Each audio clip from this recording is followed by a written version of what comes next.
And tonight we have something really good, a hot topic in the news this week.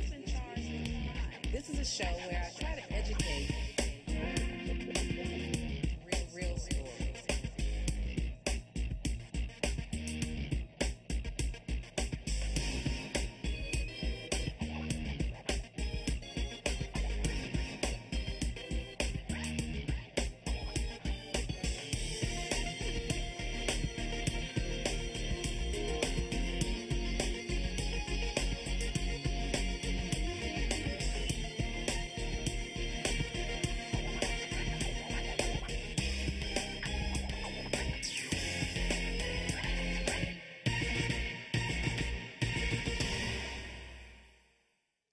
Welcome to Truth and Justice with Vivian King. We have another exciting show planned for you tonight. I have in the studio Damien Lawrence, who's going to share his story from his childhood that was relatively normal. He was raised by his mother, his grandmother, and he had two little sisters. From a childhood that was just about normal to being fully committed to the streets. We want to analyze what went wrong. He's been to prison twice. He really wants a job because of his criminal record from when he was younger. He's having a very difficult time finding employment. And he's now fully committed to trying to be a working, productive member of society, but his record is bad. And so he wants to tell us his story of what went wrong in his life, what he would have done differently, and hopefully to encourage young people to take a straighter path than the crooked path that he took. But he's fully engaged in the community. He's trying to participate positively in the community, but he has this record, and he's in his mid-30s now. And what can we do in society? Do we want him to continue to be in the street without employment, tempted to do wrong because he wants what everybody else wants, or do we try to help him? He's ready. All right, and we also have in the studio ReNita Antoine. She is just recently graduated from Lamar University in Beaumont, and she's aspiring to become a lawyer. She's someone that is volunteering in my campaign and wants to be engaged in this conversation because she's a young person that's aware of what's going on in the street today in Houston. So we want to explore some of these issues, and as always, we invite your comments. So Damien, please, let's get right into it. Let's tell us a little bit about your life. Actually, when I was maybe 10, 11, I was going to elementary, pretty much doing the A student all the way around. No B's, strictly A student. Kind of got caught up in not hustling, but bending the law.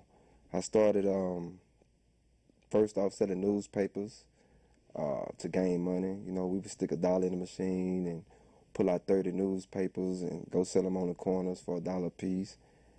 And then I started to go to like Hobby Airport. They had these carts for the luggage, and we would take the carts and put them up in the machine for the quarter to return them, and that would be like our pocket money. But it gave me a hunger, to acquire more, to get more money. The more and more, we went out there, the more money we had to do what we wanted. But around the same time, crack came to Houston, and it made like a dynamic, impact. Is that the 80s? On the streets, yeah. It's like the late 80s, you know what I'm saying, mid-80s. Yeah. And what area were you in? I was in 3rd Ward. Okay. Yeah, and I wanted in.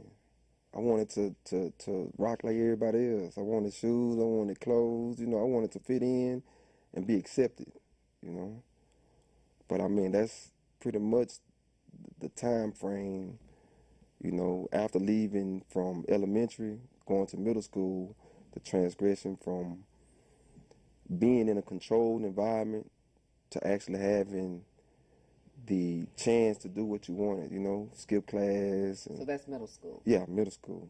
One of the things in talking to people who've Like I've had some clients that have been facing capital murder and different things like that, and in murder cases and really, really serious cases where they're facing life in prison.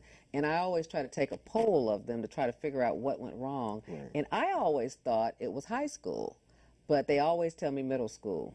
And it sounds like today you're saying middle school also. Yes, it was middle school. Because middle school, I mean, you're more free to do what you want. You know, you go to 6, 7 different classes. You have a lunch period that's longer. You're not under the supervision of a teacher. But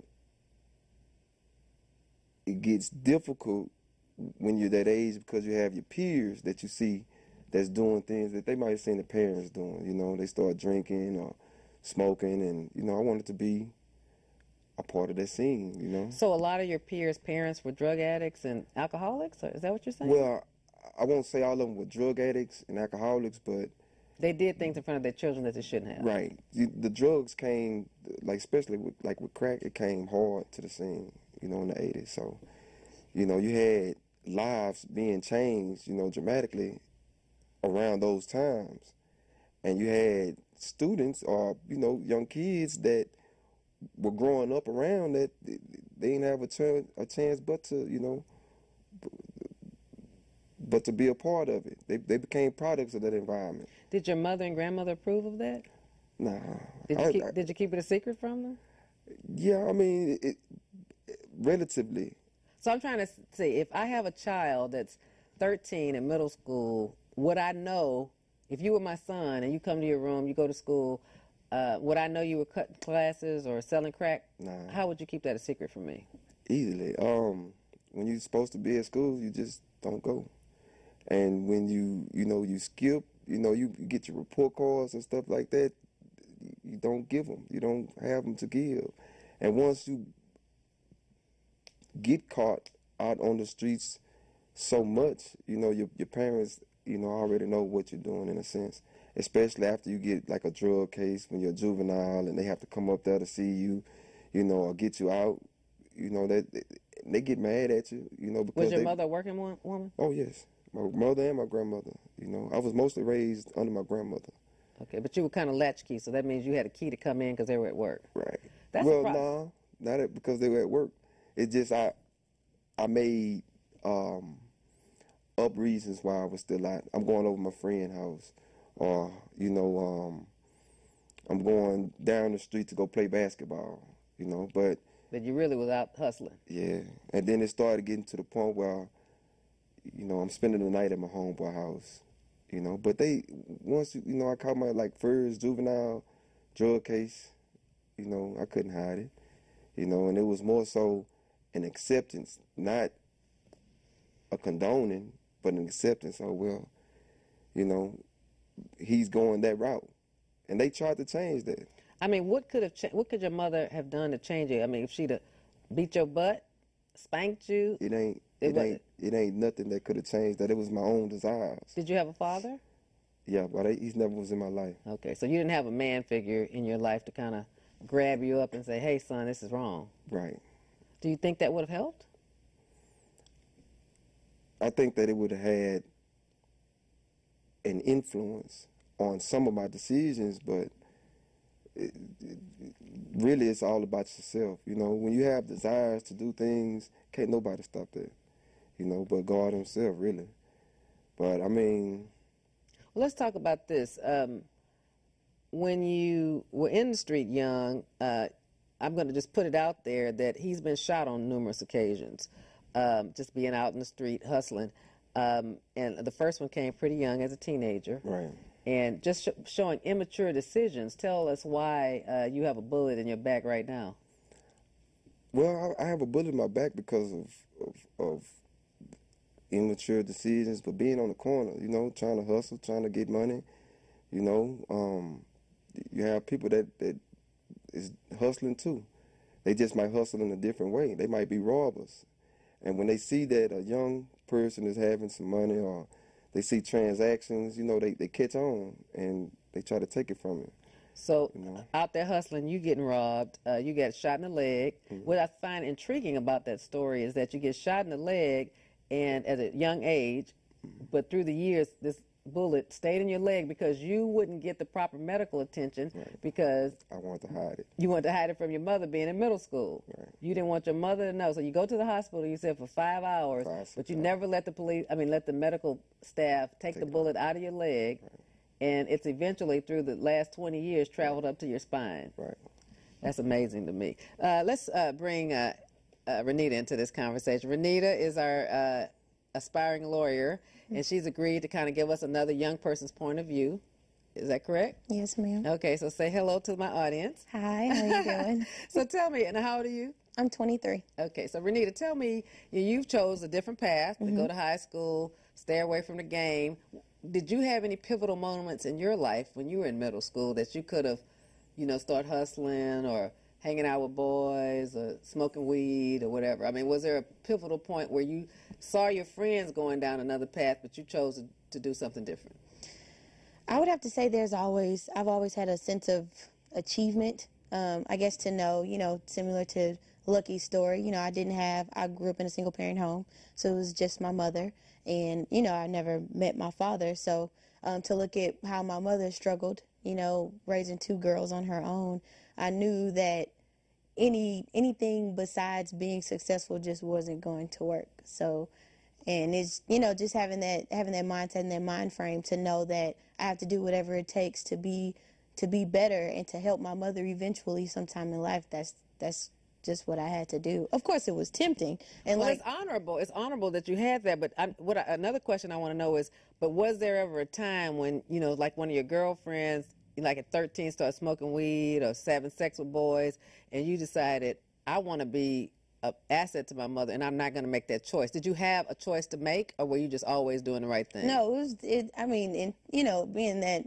being at such a young age, you're so influential. Like, peer pressure is so tough, especially it's so critical in middle school. So it's just like, you have friends that are doing whatever or being promiscuous or trying drugs or trying new things. Of course it's tempting, but my mother was a stickler, so I were knew you that. more afraid of your mother than your friends? Definitely. And that's kind of the way I raised my daughter, who's 17. I always thought, because my parents were very old, my father was born in 1919 and my mother in 1922, we got beat up. I mean, we got spanked and beat up. My daddy was too physical. But I was definitely more afraid of my father than the street. And I tried to raise my daughter the same way. I mean, I know this is taboo to spank, but I was definitely a spanker because I was divorced and a single mother. I'd been from the street. I knew that I wanted my daughter to be more afraid of me than a dude trying to have sex with her or a girl trying to make her get high. I wanted her to know I would jack her up. And I did it on a couple of occasions, even as an older girl, because I wanted her to be scared of me, because I had to have that psychological impact on her, because I'm working all the time. And so I'm leaving her at home or I'm leaving her with her friends. So I want her to be so terrified of me that if I find out, it's on. So I'm just wondering, in your life, you're saying that you did see people take the wrong path, but you were determined not to. Of course it was tempting, because everything seems so tempting when you know you could do it and get away with it, but then it's like you think about the consequences, and I always weighed both ends of the spectrum. So that was very mature of you as a young girl to weigh the consequences. Let me turn back to Lucky. Did you ever weigh the consequences when you were 13 or 14? No, because it's pretty much you looking at the game for then, you know. So you didn't look at the consequences. You looked at, if I do wrong and get this money, I'll be here. You just looked at the positive that the streets could give you. Oh, yeah. You never thought about, if I go to jail. You know that the aspect of going to jail or being killed is there. You know that. Is that exciting for you? Or? No, it's not exciting. It's something that, in a sense, you're saying that you can overcome. Okay, so like you got shot at a young age, but you go to the hospital. You scared enough of your mother that you don't wait and get the bullet out. Yeah. It wasn't even so much as that. Being in the hospital, period, at that age. That's crazy that you let a bullet stay in your leg. I mean, when you look at it, it can seem that way. But when you want to get away from circumstances of getting in trouble, yeah, you're gonna move around. And then when you hide it, that's another thing. I didn't feel good about it. I didn't feel proud that I did that, but I didn't want my family, in a sense, to pull me out of the streets because I wanted to be a part of the streets. I was coming up around some individuals who I felt like deserved, the street cred that they have, and because of what they did in the game, how they influenced the game. What could we have done? What could an adult have done, or a teacher have done, or your mother have done to change that mindset when you were 13 or 14? I think to involve me in more activities, that I might have approved of. Something you wanted to do. Right. Instead of saying, I want my son to play baseball because baseball But players they never do well. did that. They was never like that. They was all for me making it, doing the right thing, period. My structure was there. It's just They didn't actually involve you in the activities. Do you think if they would involve you, you would have done it? That's the thing. If it was something that I wanted to. Now it'd be different if I say, Mom, I want to do this, or Grandma, I want to do this. I had my times where, when I wanted to box, I boxed. But I wanted to be a part of the streets. I wanted to be. But what could we have done to change that? Nothing. You just had to do it. Personally, I feel like education. If you educate, your kids, if you bring them up under a structure of education, I think that it has an impact on a child's life. Because one of your big frustrations is that you're a smart person book-wise, right. But because now you've made bad choices, right. and you're ready to be a productive member of society, right. people won't let you. Because I know you've told me off camera that I can do anything. If I wanted to be a doctor, I can be a doctor. Right. I can follow instructions. Repetitiously, become skilled. And become skilled at something. But people, because of your past, won't give you a chance. Well, because of my past, because of my appearance, because of, feelings. Sometimes people get an aura off of you. They prejudge you before they even have a chance to speak with you or know what you're about. When you have an opportunity to actually sit down and talk to an individual, then the tables turn a little bit. They're a little bit more willing to be receptive to what you're saying or what you're talking about. But I've had people to push me away just for their own ideas of who I am. Without getting to know you. Right, without even knowing anything about me. I can see your frustration, and the frustrating part about interviewing someone is, like, if I'm looking for a new assistant or looking for something, you don't have much time. Right. And so you have to go by what's on paper, right. what their background is, right. because it's hard to spend enough time with someone to know whether, you're going to give them a chance to be a part of your life. Right. So it's difficult. It's difficult to do that. So let's get back to the life, though. So in middle school, those were those pivotal moments. Yeah. You found out, people found out, one person found out you got shot. It spread around the school. And people, in a sense, embrace you. And in a sense, my whole hood, embraced me. Like, golly, you lived? Yeah. I heard you were paralyzed. Yeah, all the stories in the streets, in a sense, bring authority, to what's going on. But that made me want to be a part of it even more. So the more notoriety you got for being shot and surviving it, did they know the bullet was still in your leg? Mm-hmm. Some of them did. Mm-hmm. So that made it even a bigger deal. Right. So you start going to prison when you get to be, you go to prison a few times, right? I went to prison for a long stretch. How much time did you do? 8.5 years. That's a long time. Is that for the pistol case? No, that was for drugs. That's for drugs, okay. And after getting out, it's now you did 8.5 years. So that was on for the delivery and the possession. Okay. Oh yeah, they gave you 8 years. So you did the whole 8 years? Yeah. Wow. So back in 1994, Lucky got a delivery case. January 29th, 1994 to be exact. How old? Okay, so you were young, but you were in the adult system, and you got probation, and then at some point the probation gets revoked, and 10 years probation for your first offense turns into an 8-year prison sentence. Right. And they made you do the whole time. That was in April of '95, and back then that's when they first created the state jails. Right. And so because they had created this 4th-degree felony. Mm-hmm. And this new facility, the state jail facility, they still had a lot of room in the regular prisons for people to do their time. And so in 94, 5, 6, 7, people did almost all of their time. Right, but I was acting up. Oh, you was acting up. Yeah, when I was in prison, I wasn't following the rules. And that's what Why were you acting up? Trying to seek an identity, trying to... Well, why weren't you saying, okay, if I stay here and I got this parole date, I can get out? Why would you... I was on close custody. I was like in a whole nother mind frame. You know, I was surviving there in a man's world. You know, And you were when what, you, just what, 18 or something? yeah, I mean, my younger teens, my early 20s, yeah, this, you do that. You know, you have to prove yourself. You have to stand up, and you're in an environment like that, you know, you're going to fight, you know what I'm saying? You're going to gamble, you're going to do all kind of things that's going to involve you in doing wrong.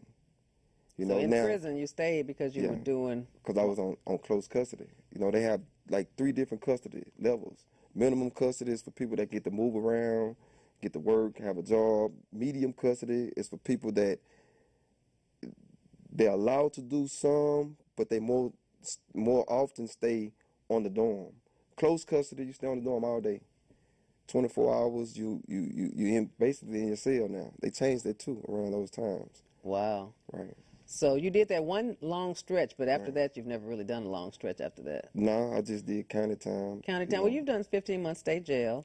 Well, that was in the county. They gave me but you county did. time. But you I mean, have they to gave do me it. 15 months when I went to trial and gave me time served for the Right. retaliation. Okay, so you had been waiting in jail for a year and a half to go to trial. Right. And when they offered you time served, you went ahead and took it. Yeah, because I was tired of sitting there. Okay. All right. And that's what happens a lot in our system. People want a trial. It takes a year, year and a half to get to trial. How much time had they been offering you before that?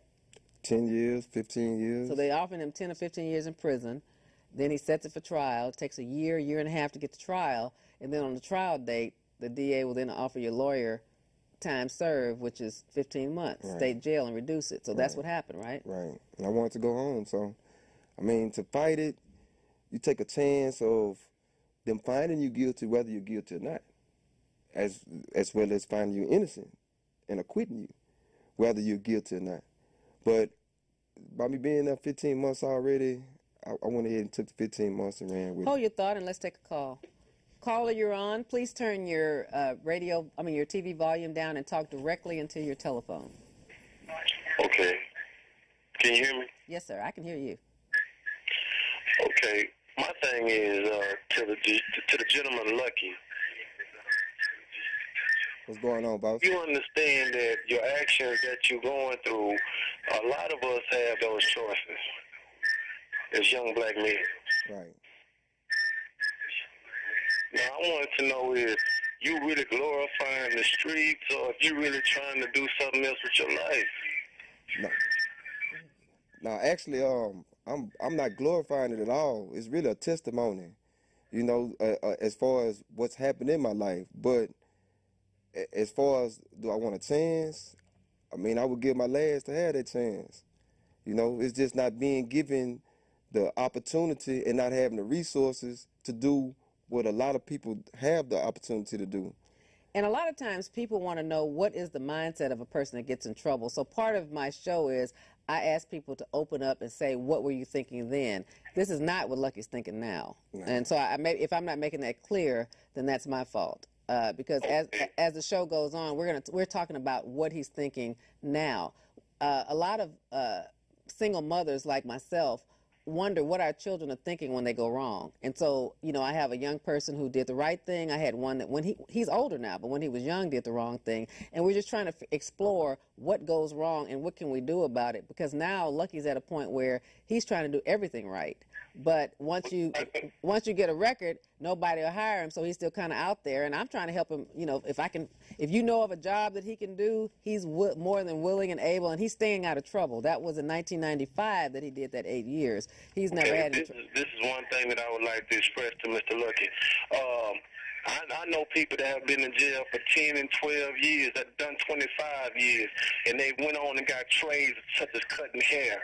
And now they own 1 and 2 barbershops. I mean, personal, you know, owning their own companies right now. So I can only say that most mainstream won't give you a chance because of your past, but there are opportunities out there that you can go at, man, you know what I'm saying, such as barbers. That's only one thing, you know what I'm saying, that they'll give you. It's not even about them giving you a chance at that point. It's about you going to school, handling your business, and owning your own business, you understand? Because when you're cutting hair, you're only dealing with the public. You're not dealing with nobody coming to hire you to do something for their company. This is now your company.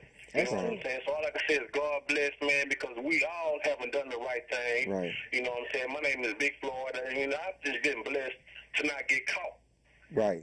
You know, I'm not judging you. I just haven't got caught for what I did, but I got a chance to change my life through the grace of God. Right. You know what I'm saying? But I will tell you that I know guys, you know, that have done 25 years, man, and now they own 23 barbershops, man. You know, Wow. Barbershop right over here on Farm Park in the Beltway. That's my cousin. You know what I'm saying? He went on to employ another cousin that's done 25 years. And not because he can employ him, because this cousin went ahead and went to school and got that certificate to cut hair. You know what I'm saying? So that's only one avenue, man. But it's a lot of different avenues where it's out of the other man's hand. It's all in your hand. Right. God bless you, lucky man. And if you truly change the stripes, there's really a chance out there for you. It's in your heart, baby. God bless you. Big Floyd, thank you. That's good. Thank you for the encouragement, Big Floyd. All right. Y'all have a great day. Thank you, sweetheart. And like I said, one of the things I'm trying to show in the show, if you catch on and you start watching it later, is where it starts, where it goes wrong, and what can we do about it? Because we don't want him to go back to prison. Right. He hasn't been back to prison in a very long time, but he's still kind of caught up because he can't get a chance. One of the things we'll talk about next then is you did try to go to trade school. Oh, I went to school. I went to vocational school. I went to NIT. I graduated with honors. I graduated for medical assistant. I went to school for computer-aided drafting. I went to school for culinary arts. So I'm hearing you. You know what I'm saying? What you're saying. He tried that route, but nobody would hire him once he did it. So let's talk about that for a moment. So you went to school. So after you get out of prison, NIT. Yeah, I went to NIT. NIT tells you saying, "Oh, I can't get a trade. No one's going to hire me." And they tell you, "Get these financial aid. Right. You'll find a job. You'll find a job. You'll find a job." Right. And so you go through, get all this financial aid, and then they don't even find you a job. Right. I had to get a job on my own. I started working at a plasma center. Hold on, we have one other call, and we're going to talk about your job after we take this call. Caller, you're on. Thank you for calling. Oh, thank you for taking my call. I just had a general question. First, I'd like to thank Ms. Vivian King for doing this show that I'm tuning into, and Lucky for also telling his story, and ReNita as well. But as a parent who has had a child to go down the wrong way, and then you also have children coming behind them, and of course we see the same. We've already been through the process before of, okay, well, if you do this, this is what's going to happen. But, you know, as children, when they walk out the door, it goes through one ear and out the other. Of course, they're a different person when they're around their friends. But what can we do, or what advice can we give them to change that up so the ones that's coming behind them, we're able to provide, you know, a little bit more information. Of course, they have experience of seeing us being irate and out of control and stuff like that, but it's only a fear of them traveling down the right path. So how can we put them on the right path, keep them on the right path, and, you know, not be holding them accountable for what the first child has done? Right. Okay, yeah, that's for you, baby. That was a nice question. Actually, I feel that education-wise, if you put a structure there for your children, you know, to educate them on, you know, on life, you know, on the arts, you know, give them interest in other things, because they're losing focus on what's really important and focusing on, like, texting, you know, playing the game, and, you know, the technology now, it's like made a lot of a difference. Look at cartoons. You know, when you look at cartoons, you have grown people that are actually sitting down writing the script for these cartoons. And you would expect for a grown person to have humor, sense of humor in watching it, but kids also are picking up on it. And they're mimicking what they see on the cartoons. They're mimicking things that they're seeing? They're mimicking attitudes. They're mimicking the way they speak to the parents or to the person that on the cartoon they're conducting themselves with. I mean, it's so many different. I mean, technology in itself, you know, has But what's a broadened. working mother to do? Like if our caller is working, but she wants her younger kids not to follow in the path. Now, Of an Lucky older. has two little sisters that did they did good. One Yeah. of them's a captain in the Marines, Yes, and the other Lisa one Lawrence. has her own business. Right. She's a tattoo artist and an MC. You know, Oh, she's that's working out good. as well. But I mean, it's about structure. You know, when you're a child, you don't look at the decisions you're making because right then at that time, that's what mattered. Do you think boys are more susceptible to have that I don't care attitude, or I don't care about the consequences attitude than girls? In a sense, Yeah. yes. I do. Yes, because of I the do. ego. Yes. Because of the male testosterone Right. and ego. Right, He said ego. I'm saying testosterone. Right. But you know, it's very. I have to be real careful on this show because I'm actually a cusser, so I have to always make sure that I don't say what I really want to say, but that I don't care moment. You can imagine what I really want to say moment Right. that a kid has. And so I find in practicing criminal law that the boys have it more than the girls. Now the girls are getting it, but by and large the boys have it. The girls only have it if they become drug addicts, and then they have that I don't care moment. Well, see, I mean, to me, personally, girls have so many options, so many opportunities for game, to learn game. You know, they have so many dudes that shooting at them. They hearing 7 different ways of that person shooting at them or people shooting at them. So, to me, a female has a way more game than a male does. Now, It's when you just say game, it's not the kind of game to send them to prison, though. You mean just to work mentality. work the guys to get what they want? Well, that as well, because you learn to manipulate as a child, you know, as a child, male or female.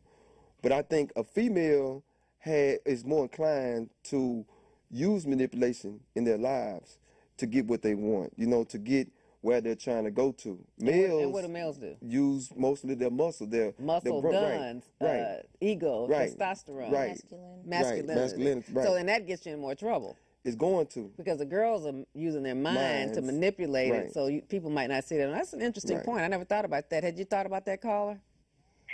No, I haven't, but I have thought about. I really think it is a difference as versus raising a son or raising a daughter. Because to me, I feel like raising a son would be a little bit better because it's you once you teach them to go, okay, well, you know, you do this, you do that. This is how you walk. This is how you stand, and this is how you talk. But when you're raising a daughter, it's so much more that you have to put into it, because if you don't, you're going to lose them in the beginning. You're going to lose them at the first step outside the door. You have teen pregnancy, you know, gangs. You know, kids are recruited for things in like elementary and middle school. It's awful. So it is so much scarier. Okay, caller, ReNita wants to make a comment. I think that, you know, growing up, I had a very strong family. You know, we were very close knit, and so, of course, as a child, you really don't want to listen to your mother, or, you know, of course you hear what your mother is saying, but like the caller stated, you know, it's through one ear and out the other. But to have an outside influence, you know, that you see, you know, they've been down a similar path as you, and they know, you know, someone older, of course, they know what the potential risks in life are. You're more apt to listen to the outside person versus the inside. So I would say, if you have younger girls or younger children in general, I would definitely try to. I mean, that's what the YMCA is there for. That's what. I'm gonna hang up calls so somebody else can call. Thank you for your call, and we'll continue your line of conversation for just a few more moments. Okay. Thank you for taking my call. My name is Michelle Kenton. Okay, Michelle. Thank you, sweetheart. All right, finish your thought. That's what the Boys and Girls Club is for, and different mentoring programs and stuff like that, and also after school activities. I know when I was in middle school, when I was in high school, I knew if, you know, they the phrase or the saying goes, an idle mind is the devil's workshop. Right. So the more you sit there and do nothing, the more you sit, you know, if you go straight home, you're more apt to Fear. get into trouble. Right. Versus you staying after school. By that time, if you're playing basketball, playing football, or cheerleading practice, or track, or whatever the case is, you're tired. you want to go to sleep, you know, so you're not, you don't stay on the phone as long as you would if you were to go straight home. So I would definitely say after school programs or activities or an outside mentor or older cousin or a younger aunt or someone that can relate to that person. I agree. Now, let me ask you that. Did you have that? Did you have places you had to be at till 6 or 7 at night when you were in middle school that you had to go to, like go to basketball practice, go to football practice? Did you participate in any like church activities where older men were telling you, now you keep on, little dude, you know, you do this is what's going to happen to you, and eventually you're going to have to make a decision? You did not have that. No, see, that's my point exactly. See, some. So the answer is no, you didn't have that. No, because some choose to play basketball, some choose to play football. So you trying to tell me if I was your mother and I told you you had to do these things after school, you wouldn't do them? I wouldn't have did it wholeheartedly. Oh, we would have had a fight then. I wouldn't have did it wholeheartedly. That's the only thing I'm saying. I would have went to the class or went to the school or went to the program, but if my heart hadn't been into it. I think you like if you like the passion, then of course, you know, it's just like I don't want to do this. So I would have had to keep finding things until I found something you were passionate about. Right. So you wouldn't have been one that I can say, like with my little girl, I had her doing piano and ballet. But if she didn't like it, I did switch her activities. Right. But I made sure that she had to. I've always, from old school, thought an idle mind is a devil's workshop. Right. And I know that I could be tempted to do things when I was young, but keeping me busy was the key because I was a busy person. Right. So as a little kid, I'm still like that today. I always am overcommitted. Like you watch some of my life, you watch some of my life. I'm overcommitted, but I was always that type of person that had so much energy. I had to be, or else I probably would have done something wrong. It's vice versa too, though, because like with me, I mean, I was very, very energetic, but instead of channeling my energy towards the right stuff, I put it towards the streets. The same way she said, like a mentor, I had mentors too, but from the streets. Okay, let's stop and take another call. Caller, you're on. Thank you for calling. Hello, Miss Vivian King. This is Tracy Brown, your favorite fan. My number one fan. I love you, Tracy. Number one fan. And hello, Miss Antoine. Y'all looking so beautiful tonight. Hi, how you So doing? I love both of y'all. And Mr. Damien. Yes, sir. You know me. If you see me in person, you know who I am. And I want you to, you know, Miss King, she got my number. I want you to call me. Okay, I'll give him a number. You gonna help him? Yeah, man. I mean, we got to do something to help him. He said he wants to go on the right track. He's one of my projects. So it's make or break time for him. It's make or break time for him. Okay, one thing, Mr. Damien. Yes, sir. Now, look, take that jacket back a little bit. You covering up Miss King's face. Oh yeah, you know, I had to represent for Miss King too, man. Check it out, man. Come on now. He's doing good. He's doing good. He's doing good. Y'all giving me a hard time. He's doing good. You know, if they hang around me, they got to wear my T-shirt. Oh, well, I got mine on right there. Thank you. I'm surprised he had it on today. I gave it to him a couple of weeks ago. About a month ago, actually, at the Hip Hop Church. Yeah. I think I gave it to him at the Church of Hip Hop. Yeah. You were there too, Tracy. You know I was there. Okay, well, I'm going to give him your number because I will be taking him. He's riding with me, so I will be giving him your number when we leave. He knows he knows. Okay, he just can't tell you by your voice, but he'll know. Yeah, okay. I see who try it to is. think of some things for him to do. Okay, we got to get him right, or try to lead him in the right direction, because I think we got him at a good time. Okay, Tracy? All right, baby. Thank you, baby. All right. All right. So, what else? So, are you going to be willing if Tracy tries to help? Oh yeah, I'm more than willing. I mean, Tracy's a truck driver. Have you ever thought about that? Yes, ma'am. See, with the truck driving, well, let me just say this: the things that you did, medical assistance, computer-aided drafting, nobody would give you a job. No. But didn't they represent to you that they were going to help you get a job? Yeah, that was the miscommunication though. See, they put it out there like the field is so broad. You know, we can help you. There's no problem. Once you get through training. Even if you have the record, that's the first thing that I stated. You know, I have a record, you know, but because I don't want to waste your time or you waste mine. And she told me still, come down there. It don't matter. You know, we going to get you in. We're going to get you educated for that.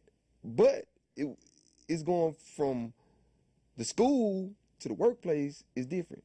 But the thing is, when people own schools and they have schools, they can placement programs, and they can place you. They should know whether they should place people with records or not. Right. And so, and you said you graduated with honors, because I do believe you're a smart person. Right. So, did you ask them what the holdup was? Because now you have these loans that you need to pay back, and you can't even work to pay them. Right. But the majority of the jobs that they had available were for people that didn't have a record, from working in hospitals, clinics, For me to work, I would have to work at a private clinic, and they wasn't contracted or to work directly with private clinics. Because you had it was a public hospital, they're not gonna hire people. Right. They're not gonna take the risk. Right. Because I have drug cases. You have drug cases. Okay. Right. Let me take another case. Call it. Oh. So, because you have a drug case, they don't want people around with drug cases in a hospital. Right. They don't at all. But why didn't MIT realize that? Well, because they only work at a certain level, is getting in to recruit. They trying to make money. That's what it's about.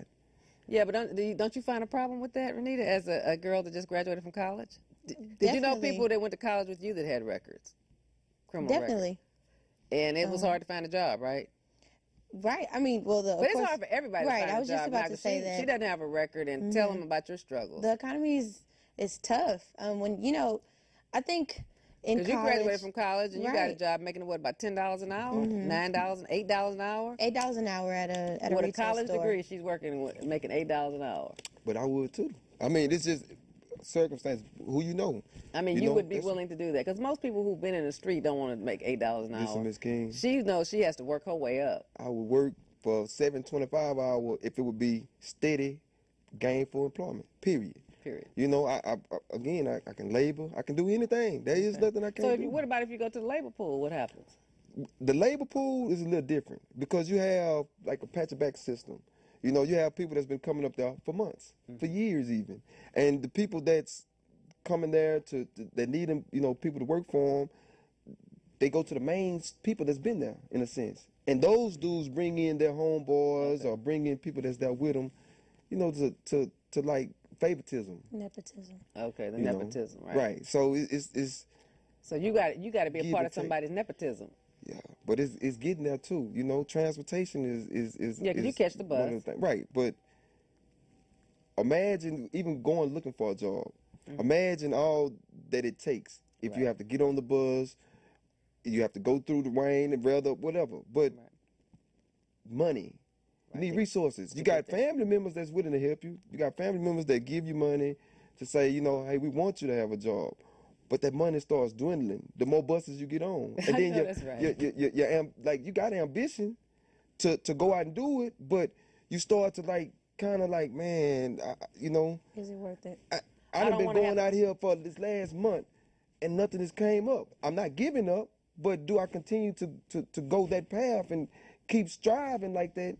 And time I said because it's taxing on you. Well, why should some future employer even trust you that you would not mess up or that you would? One of the things I have a problem being just a sole practitioner with one person or two people working for me is I want people to be a good steward of my resources. Right. So when I'm in court, I want to make sure that you're not playing on the phone. Talking, just doing your own thing with my equipment. Right. I mean, so a lot of young people don't understand, or people who haven't worked very much in the workplace. Right. Once the boss is gone, they just want to play and do whatever they want to do, and they don't realize how hard it is for the employer. So it is difficult. I mean, I have a difficult time finding the right mix of people because what I find is people are not good stewards or good guardians of your resources, of your goodwill, of your name. Just like people look at you in the street and say, he's this, he's that, and the other because he got gold in his mouth, because his hair's not like everybody else's. People will look at me as a lawyer and say, she got this, this, this, so I want to get that from them. A lot of lawyers have employees that steal money from them because, they're taking payments while you're in court because they feel like they need it more than you do. So we do have a lot. When you work with a lawyer, say like a small company, like you would have to do it first, you really have to trust the person. And that's why, because it's a lot of, I've worked hard to build up my reputation. But you made a point, though. You said that they steal the money, I've never had that happen, so I'm not trying to represent that, but it does happen, though. Those were the people that didn't have records, though, that was working for those type of people. I've let people work for me that had records. I'm understanding that, but I'm saying that those are people that's not necessarily true. Those are people that didn't have records as well. No. Those that have records. One I'm thinking about right now that stole from somebody that's on a case I'm on now did have a record when they hired them and they gave them a chance and they found out that they were doing some manipulation. But you asked me if it was up to me, what would? Why would I trust you? I mean, to work for me. To hire anybody, first and foremost, you still have to build trust. Right. The benefit of the doubt. What I spoke on is giving me the chance, the opportunity to show you one way or the other. Right. Because you will never know, regardless. Right. You know, until you do give that opportunity. Now, there might be circumstances that would warrant rejection, such as my criminal record, but me as a person, as an individual, who I am now, you know, that's in a sense what matters right now. Not what I've done. Now, what I've done has shaped me, no doubt. You know, but it shaped me, if anything, to be a better person. Let's take a call. Caller, thank you for calling. Hey, how you doing, Miss Vivian? Hey, how are you? Let me turn this thing down real good. I want to say to Lucky, man, Lucky, I hope you ain't missing your talent there, boy. Because let me tell you something, man. I've been in your shoes. I know how it is, man. And you are the kind of people that they need to talk to the youngsters. Right. And to talk to other people who's trying to get their life together because you've been there. Right. And you're good at it. You're good at doing exactly what you're doing right now. You know, I know guys. I know a guy here in Houston. Vivian might know him. Miss Vivian might know him. The guy was named Sonny Wells. I don't know. Sonny Wells. I've heard the name, though. Well, Sonny was a 7-time loser. And Sonny came and opened up the first pre-release house here in Houston. And he did it by relating to the convicts and to the other people what he had been through. He used his life experience. Right. And he became a teacher and a counselor. You might have to get some more training. Right. But you could be a counselor. I knew other convicts that came out. And they counseled other guys and kept them out. Right. But that became their life. Right. Because that's what they knew. You know the streets. You've been there. Most people don't know that there's a lure to the street. Right. And youngsters want to get out there. Right. A lot of youngsters want to get out there because they don't know what the end result is. Right. They don't know how much of an impact it has on their life. And they don't know how, and they don't care about the consequences at that age. And I think that's right. And women, as women, even young women, we can't really train them or teach men how. First of all, I don't think women can teach men how to be men, but we don't understand the testosterone and the ego level. It's just so different from us. I mean, it's tough. So I agree with you, and we want to continue to work with him so he can find something to do. I think he is willing to minister to young people, though. Right. Tell him to think about that, Lucky. Think about that. And also, Lucky, there a lot of time when I came out, I couldn't find jobs. I went to trade school, but you got to find them kind of trades where you can walk out the door and go to work. Right. Such as welding. Right. See, if you go to welding school, I mean, you become your own boss. Right. Once you learn the trade, because they're out there, they're looking for people who know what they're doing. You go and you got to put the work in. Right. You go get some bad jobs, some good jobs, but you put the time in, and then after a while, you're going to be on top of that. Right. And if you want to go into counseling, you use something like that until you get yourself, you might have to go back to school. Right. Right. And the thing that hurts him is he got pimped by this MIT, so he's got used up his MIT, resources yeah. and student loans. Right. And so, because he went to a trade school that couldn't really find him a trade, they lied to him. Right. And so that's another so, you probably got financial aid to go. So once you get financial aid. Back then, see, the state used to give. Right. You come out and you wanted to go to a trade school, TRT. they would pay for it for you. Right. Hey, you see, it's a different day now. The economy, everybody's looking for jobs, and it's a mean world now. Yeah. Now, let me say this right quick. I know we're running out of time, but listen, if you wanted to take a welding course, you could, I think the course would cost you about $300 a semester. Right. Just for that course, okay? And so you go in there 3 months' time, you try to gain as much as you can. If you got to go some more, then you got to come up with another $300, but you do it at night. Right. See, it's like at night. You go to school for about 3 hours at night. And as quick as you can pick it up, you can go to work. Right. And I just wanted to tell you that, Lucky. And another thing you can do, Lucky, is working for yourself, like yards, Right. cutting yards, but you need like a truck gonna be your main thing. Right. Truck and some equipment. I'm in total agreement with you, and I appreciate your comments too, man. You know, because it gives a little motivation as well. You know, but a lot of times the resources, you know, Yeah, I know. the resources I know is it's hard, hard to man. come across. And what he's got to do, and what I tell young people, and I don't know if I've told this to Lucky, but you gotta volunteer. If you know, yeah. if you know an old dude in the neighborhood that got a truck that does, does stuff, There you go, or that's a Vivian. You're mechanic, or that's something, just tell him for the summer, look, I'll work for you for free, man. It keeps you off the street. Yeah. If you do a good job after a week or so, he gonna give you some pocket change at least, to right. buy you some, buy you some beer at the end of the on Friday night. I said beer, Lucky. I ain't say weed. I didn't say nothing else. Buy some beer so you can, rent a movie at Redbox and take your gal to the movie from Redbox at the house. Yeah.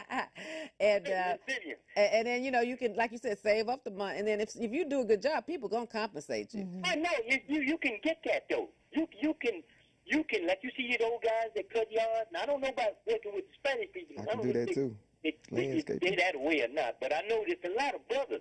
Yeah, they're doing it more. Give you a job doing that. They will. Junking, and now don't put it down now because there's a lot of money in junking. It don't look like it's a whole lot, but they got about 5 or 6 levels to junking. You can pick it up off the street, you can buy it and resell it, and you can go to auctions and you can do a lot of stuff once you get your money deployed. I would do it all. Get some table money every day. I would do it all. He's got to figure out a way to get a day labor job so he can get a little pocket change so that he can make it add up so that he can pick one of these trade schools to go to at night where he can go get a job irregardless of whether he has a record. But you have to me, you should volunteer places so you can see if you like that kind of work. Right. Volunteer around a welder, volunteer around a plumber, electrician, a mechanic, a painter. Right. Just do a little of it so you can see what is it that I really like doing.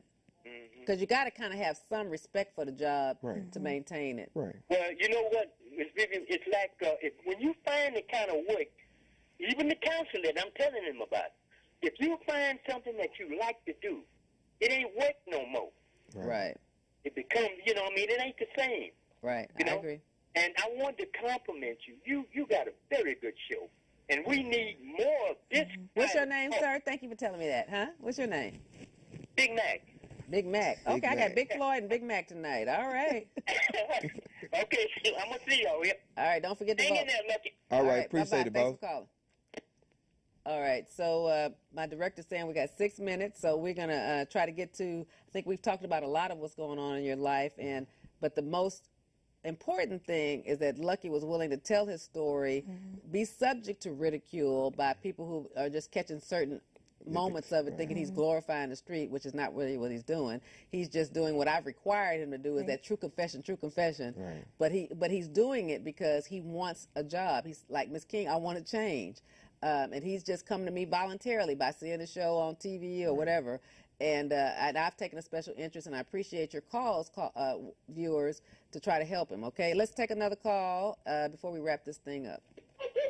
Hey, turn that TV down. How you doing? Talk to us. Okay. I have a question, well, statement. I'm a 17-year-old. I attend Madison High School. My name's Pierre Ketchum.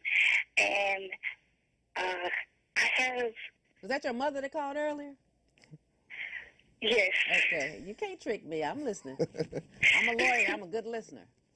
Okay. I'm glad you called, though, sweetheart. Yeah, I have, I'm in every activity at school, and I see the path that people can go down, and I try to stay to myself and try to do everything now. But at the same time, I have people in my ear, oh, you'll never do this, you can't amount to this, downgrading me at the time. And you know they're lying to you, though. You know that, right, sweetheart? You know they're lying to you. You can be the president if you want to be. You know that, right? Yes. Okay, I just want to make sure that we get that straight, okay? Oh, yeah, I know I can do whatever I put my mind to. Okay, let's talk about the negative influences in your ear, though. Yeah, and, we have 4 minutes. I try to keep stuff to me and try not to say anything back, but it builds up so much. How am I supposed to actually deal with the situation? For me, what has worked as far as my frustrations, you, you channel it. You channel it in your own mind. You know, you overcome that by your like what you desire. You know, you got so many influences that might come to you and say one thing. It's pretty much how you receive it. You know, if you don't allow it to affect you, it's not going to. When you hear people talking in the background or saying things about you or what you can't do, you laugh at that. And you keep on going. It's gonna be times where you go want to quit, where you go want to stop, where your frustrations go make you say, "This is what I'm running from now." But the way I learned to handle with my frustrations is literally to play it back in my mind what happened. Let me get a little comment from ReNita before we hang up. We have 3 more minutes. I think I totally concur with Lucky. You just have to redirect that energy. Like it's an old cliche, or it's not an old cliche, but people use this phrase all the time. You know, let your haters be your motivators. But essentially, that's what you have to do. I mean, a lot of times, you know, even with me, people get mad because they're not where they feel that you should be, or you know, they hate on you, or right, for that simple factor, they want to influence you negatively in some type of way. But you just move forward. Like I always tell my friends, upward and onward. You can't look to the left, you can't look to the right, you can't listen to anything that anybody's trying to tell you that is outside of your successful pathway. You can't listen to it, because that's going to distract you and it's going to deter you. So you have to have a one-track mind.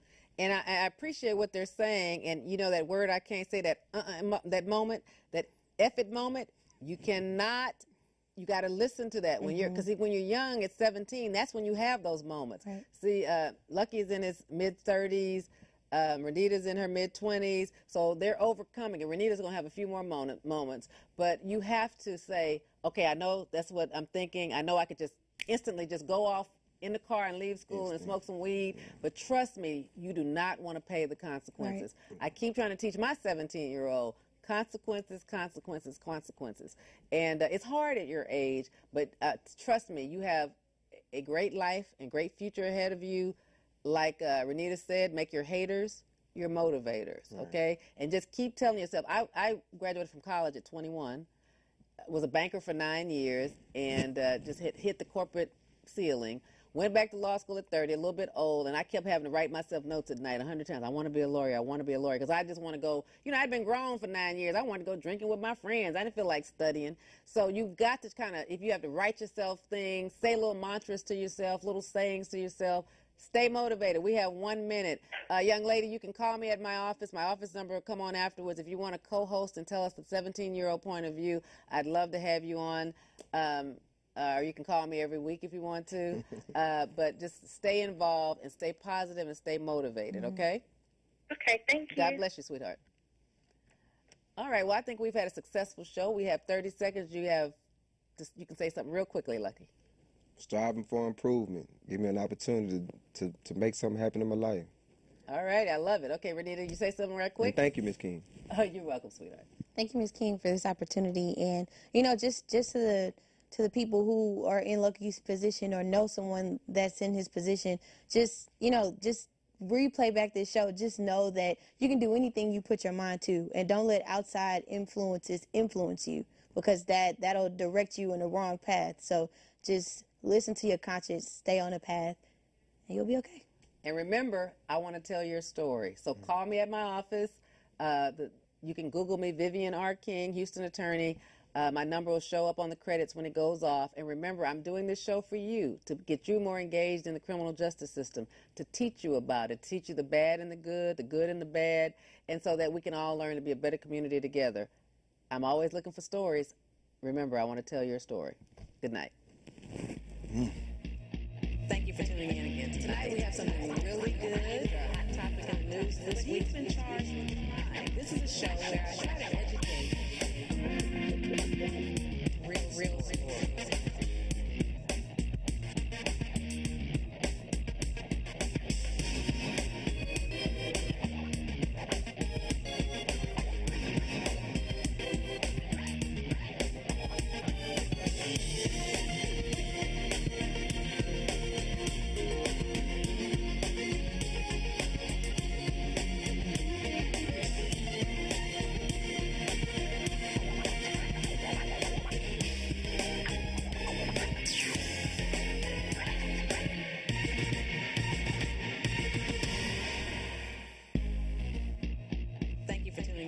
Tonight we have something really good, a hot topic in the news this week. He's been charged with crime. This is a show where I try to